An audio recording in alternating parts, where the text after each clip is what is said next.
Bernoulli's theorem or principle. First of all, statement of Bernoulli's theorem. It states that the sum of pressure energy, kinetic energy, and potential energy per unit mass is always constant for an ideal fluid that is incompressible and non-viscous, having streamline flow.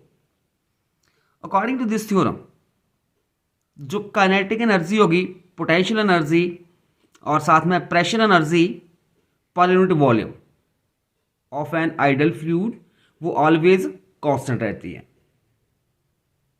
अगर वो आपके पास जो fluid जो है incompressible है, और जो flow होगा लिक्विड का वो हमारे पास स्ट्रीमलाइन फ्लो होना चाहिए.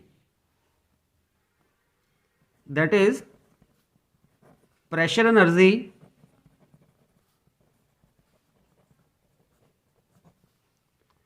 plus kinetic energy plus potential energy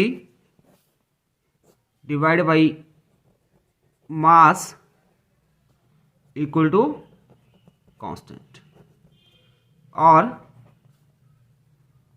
P over rho plus half V square plus GH equal to constant. Proof of this theorem.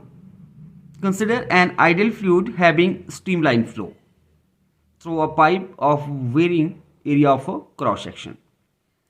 हमने एक पाइप ले ली और उसमें से जो है फ्लूइड जो है वो फ्लो कर रहा है और उस पाइप का जो है वेरिंग एरिया है, और जो पॉइंट ए है एट पॉइंट ए जो फ्लूइड का प्रेशर होगा वो हमने P1 ले लिया, A1, और जिस वेलोसिटी के साथ फ्लूइड जो फ्लो कर रहा है एट पॉइंट ए वो हमने V1 ले ली, और यहाँ से सरफेस से यहाँ तक हाइट H1. फिर पॉइंट बी के ऊपर प्रेशर हो जाएगा P2 और जो वॉल्यूम V2, एरिया A2, और जो हाइट होगी पॉइंट बी की वो H2 ले ली हमने. सो प्रूफ में आप इस तरह से लिख सकते हो. Consider an ideal fluid having streamline flow through a pipe of varying area of cross section as shown in this figure number 2. At point A P1 is equal to pressure, V1 velocity of the flow of the liquid, A1 is the area of cross section, and H1 be the height. At point B, P2 be the pressure and V2 be the velocity of flow of the liquid, A2 area of the cross section, and H2 is the height. Now at point A, force acting on the fluid is given by, अब हम point A के ऊपर जो force act करेगी fluid के ऊपर वो निकालेंगे. Force acting on fluid at point A. We know that pressure is equal to force upon area होता है, सो फोर्स हो जाएगी प्रेशर इनटू एरिया. और एट पॉइंट ए जो हमारे पास प्रेशर है P1 और एरिया है हमारे पास A1. नाउ अब नेक्स्ट स्टेप में हम डिस्टेंस निकालेंगे जो कि फ्लूइड ट्रेवल करेगा in 1 second at point A. So distance travelled by fluid in 1 second at A. This is equal to V1 multiply T. क्योंकि हम जानते हैं स्पीड होती है distance upon time, so distance हो जाएगी वेलोसिटी इनटू टाइम. सो यहाँ पे जो वेलोसिटी होगी V1 आ गई और टाइम जो आ गया T, और 1 सेकेंड है तो यहाँ पे आ जाएगा 1. हम टाइम ले रहे हैं 1 सेकेंड, तो जो डिस्टेंस आ जाएगी travel by the fluid in 1 second at point A is equal to V1 multiply 1. This is equal to V1. Now work done per second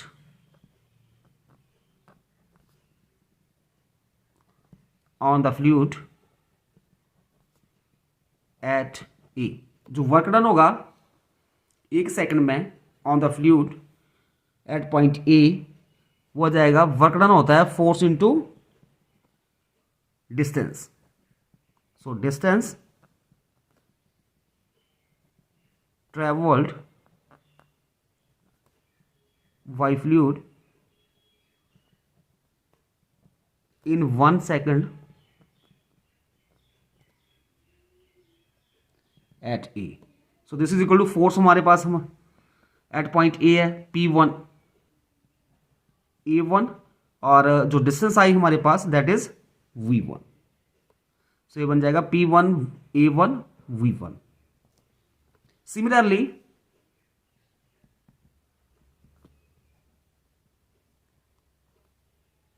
work done per second by the fluid at point B. इसी तरह से हम जो है work done निकाल लेंगे fluid के द्वारा 1 सेकंड में एट पॉइंट बी के ऊपर निकालेंगे। वो हमारे पास आ जाएगा, this is equal to pressure है बी पॉइंट के ऊपर P2, एरिया A2 है, और जो वेलोसिटी है V2। So net work done on the fluid by pressure energy। जो प्रेशर एनर्जी के द्वारा वर्क डन होगा, net work done on the fluid, वो हमारे पास आ जाएगा W is equal to P1 A1 V1 minus P2 V2 A2। जो हमारे पास वर्क डन होगा at point A minus work done at a point B। What according to equation of continuity A1 V1 equal to A2 V2, और this is equal to mass per unit density। This is equation of continuity। This is equation number 1। Now जो A1 V1 किसके बराबर है, M over रो, यहाँ पे value for देंगे, और साथ में V2 A2 वो भी हमारे पास M ओवर रो के बराबर है। So equation 1 becomes work done equal to P1 M over rho minus P2 M over rho. This is question number 2।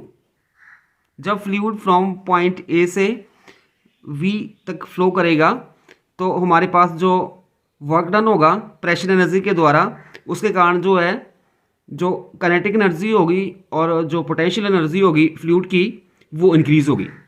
So this work done by the pressure energy on the fluid increases the kinetic energy and potential energy of the fluid when it flow from point A to point V। जो potential energy में increase हुआ वो हमारे पास आ जाएगा। So increase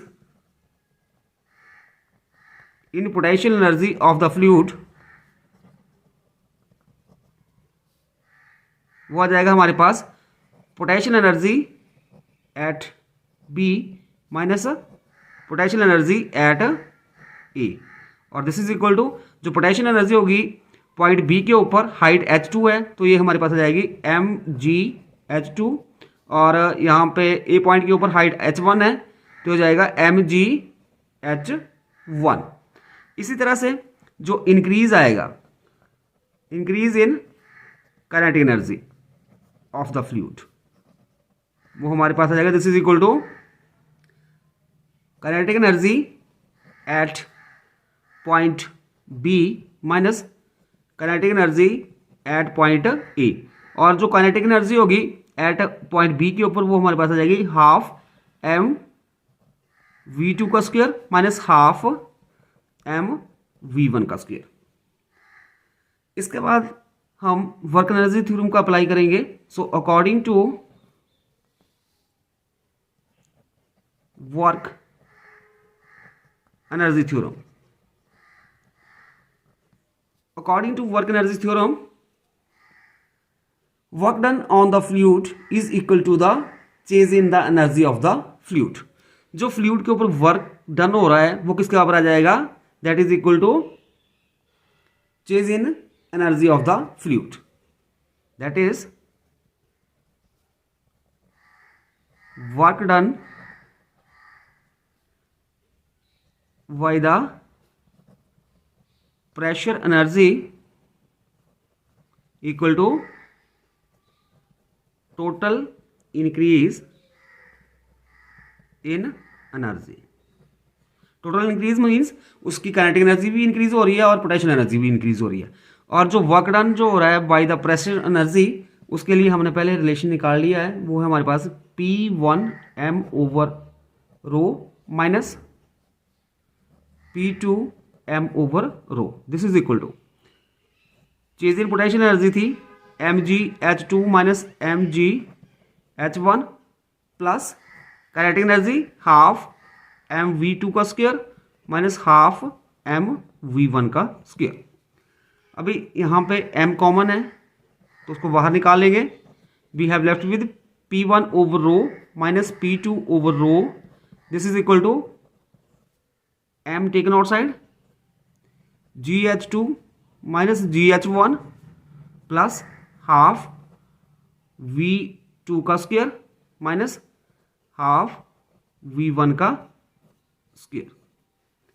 m के साथ m कैंसिल हो जाएगा। We have left with P1 over rho minus P2 over rho. This is equal to GH2 minus GH1 plus half mv2 का स्क्वायर माइनस हाफ mv1 का स्क्वायर। इसको हम थोड़ा rearrange करते हैं। P1 over rho plus GH1 plus half v1 का square. This is equal to P2 over rho plus GH2 plus half v2 का square और B over rho plus GH plus half V square is equal to constant.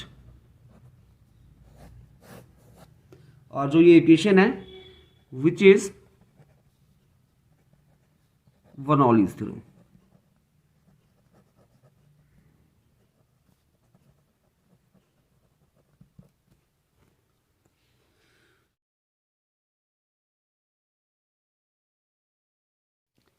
Numerical, water enter a horizontal pipe of non-uniform cross section with the velocity of 0.6 meter per second and leave the other end with the velocity of 0.4 meter per second.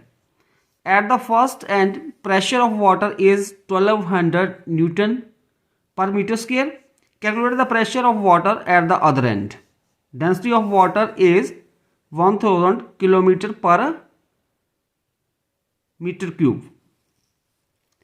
Question में given है एक horizontal pipe है, हमने एक ये horizontal pipe ले ली और इसमें जो ये मान लो ये इसका ए एंड हो गया, ये बी एंड हो गया। जो वाटर है ए एंड के ऊपर जो एंटर कर रहा है वाटर, उसकी वेलोसिटी गिवन है, उसको मैंने v1 के साथ लिख लिया, वो है हमारे पास 0.6 मीटर सेकेंड इनवर्स। फिर वाटर दूसरे एंड से मतलब अदर एंड मतलब वी साइड से बाहर निकल रहा है विथ वेलोसिटी, वो मैंने v2 ले ली और this is equal to 0.4 metre second inverse. और जो प्रेशर है एंटरिंग एंड के ऊपर जहाँ पे वाटर एंटर कर रहा है, उसको P1 के साथ लिख लिया और वो हमारे पास है 1200 न्यूटन मीटर स्क्वायर इनवर्स। इस क्वेश्चन में हमने प्रेशर निकालना है of water at the other and, वो मैंने मान लिया P2। और जो डेंसिटी है वाटर की वो हमारे पास गिवन है 1000 kilogram metre cube inverse. So in this numerical we apply Bernoulli's theorem. So according to Bernoulli's theorem,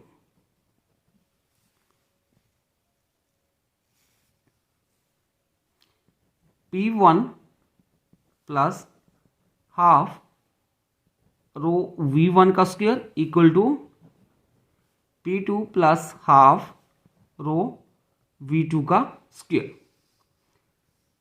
हमने निकालना है P2, सो इसको हम रीअरेंज करेंगे। So P2 equal to P1 plus half rho V1 का स्क्वायर। इसको हम इस साइड लेके चले जाएंगे तो माइनस का साइन आ जाएगा, हाफ रो V2 का square. This is equal to P1 plus, इन दोनों में कॉमन है 1/2 रो बाहर निकाल लिया, और इन साइड बच जाएगा V1 का स्क्वायर माइनस V2 का स्क्वायर। अभी हम वैल्यू पुट करेंगे। सो P1 कितना है 1200 न्यूटन है, तो 1200 प्लस हाफ, डेंसिटी हमारे पास 1000 है, V1 की वैल्यू हमारे पास 0.6 है, तो 0.6 का स्क्वायर माइनस V2 की वैल्यू है 0.4, तो 0.4 का square.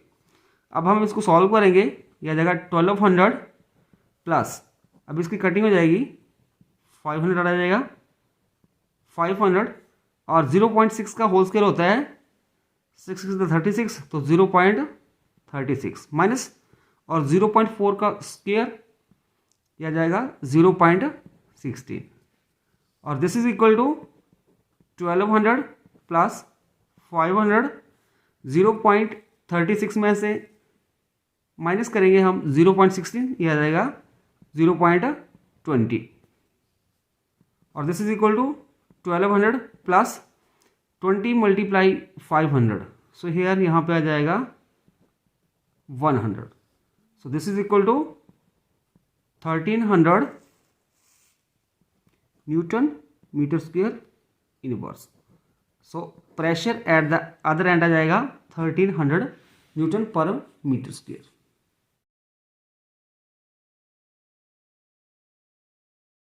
Another numerical based on the Bernoulli's theorem. Numerical: calculate the minimum pressure required to force the blood from the heart to the top of the head. Vertical distance 50 centimeter. The density of the blood is 1.04 gram centimeter cube inverse, and friction is to be neglected. So in this question हमने निकाला है minimum pressure required to force the blood from heart to the top of the head, and the vertical distance is given 50 centimeter, and also the density of the blood is given 1.04 gram centimeter cube inverse, and friction is to be neglected. Solution: in this question we have to apply Bernoulli's theorem. Then according to Bernoulli's theorem,